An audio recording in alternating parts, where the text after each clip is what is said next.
Bonjour, c'est Vincent. Bienvenue sur Leadershift. Aujourd'hui, je suis chaud comme la braise. Un de ces sujets qui m'intéresse, qui m'interpelle, qui me passionne. Le leader solitaire. Le leader solitaire. Donc, le chef de section, le chef de service, le patron, le team lead, qui est seul et qui choisit en fait d'être seul. C'est un choix volontaire, déterminé, il est quasi fier en fait d'être solitaire. Il vous le dit avec beaucoup de fierté. Moi je vais pas manger à midi avec mes troupes moi. Et ça m'interpelle beaucoup parce que moi je suis pas trop comme ça. Plutôt un peu dans l'autre sens, un peu trop, manger avec les troupes, partager des trucs et tout. Et puis donc voilà, donc le leader solitaire, la personne qui est à la tête de son équipe, de son département, mais qui fait un choix conscient de se séparer de ses collaborateurs. Bon.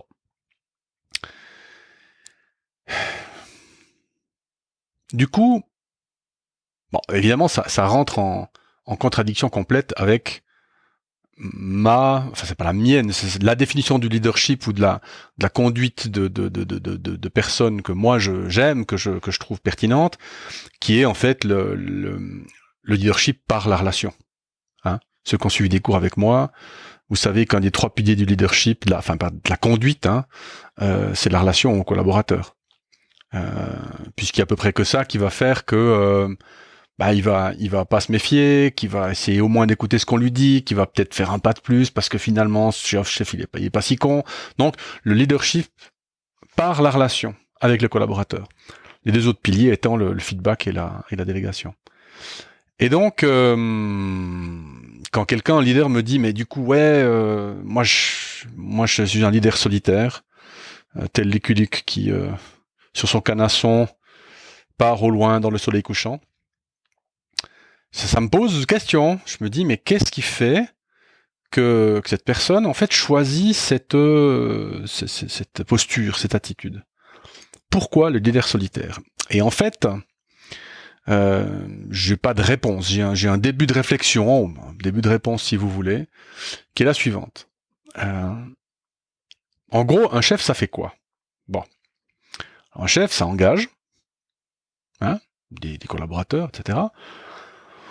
Ça fait faire des choses, puisque le but du chef d'équipe, c'est de faire, de faire accomplir des tâches, en plus de son travail. C'est le pouvoir de conséquence, comme je l'appelle, donc la sanction, la récompense. De temps en temps, il faut aller un peu plus que la sanction, il faut aller un peu plus loin. Il y a aussi des moments sympas, des moments de créativité, des moments de découverte, des moments de projet, des moments de résolution de problèmes, on est super content et tout. Et puis il y a les moments de séparation. Et puis il y a les moments de séparation désagréables où il faut licencier des gens, il faut s'en séparer. Alors, si on fait l'inventaire de ces activités, je pense qu'on voit vite en fait laquelle ou lesquelles de ces activités est-ce que le leader pourrait avoir intérêt à être loin de ses troupes pour pas que ça soit trop difficile pour lui. On voit immédiatement qu'il y en a 2. Il y en a une, c'est le licenciement, parce que c'est compliqué. Si vous avez déjà licencié quelqu'un, vous savez que c'est pas des moments qui sont sympathiques. Alors des fois ça se passe bien, des fois on a une réaction en face, des gens sont libérés, sont soulagés en fait, et il y en a quand même beaucoup où ça se passe moins bien, les gens sont pas contents, ils comprennent pas, on leur a jamais dit, etc.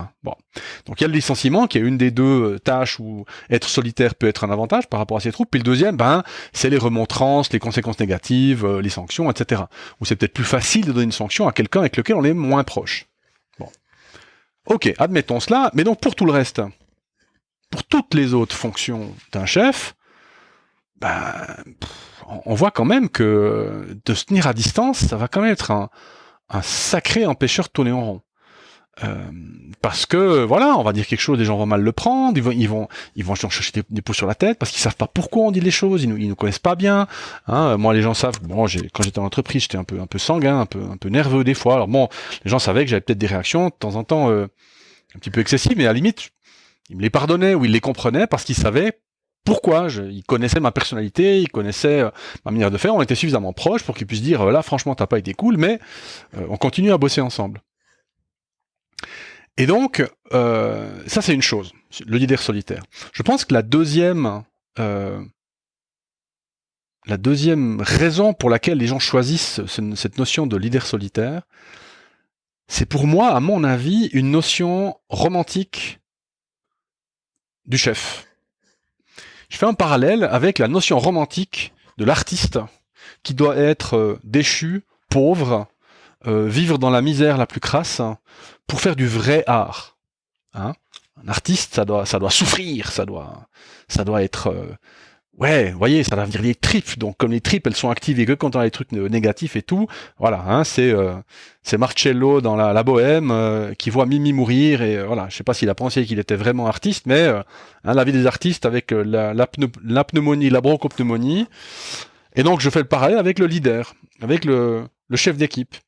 Hein, qui se dit pour être un vrai chef, je dois souffrir dans le sens je dois être loin des gens parce que non, c'est comme ça que comme j'ai du pouvoir, le pouvoir je peux pas le partager. C'est un exercice solitaire. Hein. Ça doit être d'ailleurs une citation. Hein. L'exercice du pouvoir est un exercice solitaire. Bon, j'aurais pu regarder avant, mais je l'ai pas fait. Ça doit être quelque chose de connu cette histoire-là. Et donc moi je pense qu'il y a des leaders, j'en ai rencontré quelques-uns, pas beaucoup, mais j'en ai rencontré quelques-uns, qui ont cette idée romantique du je dois m'isoler, je dois souffrir dans ma bulle pour être un bon chef, pour être et attention hein. La première raison comme la seconde, hein, je m'isole. C'est pas des chefs qui veulent être de mauvais chefs, hein, c'est pas du tout ça. C'est des chefs qui veulent être de bons chefs, qui veulent être bons dans leurs fonctions, qui veulent être justes, qui veulent être rigoureux, qui veulent être équitables. Et donc ils pensent qu'ils doivent se distancer des gens pour ça. Hein, donc voilà. Donc ces deux raisons, moi j'aimerais leur apposer une idée qui vient pas de moi, évidemment, qui est une idée de Carl Rogers. Si vous connaissez Carl Rogers, il n'est pas psychiatre parce qu'il n'a pas fait les études qui vont avec, mais il thérapeute ou psychothérapeute américain qui a écrit toute une série de bouquins, de traités. Et Rogers, son truc, c'est l'humanisme. Hein, c'est le soin, c'est soigner un patient grâce à ma relation avec lui.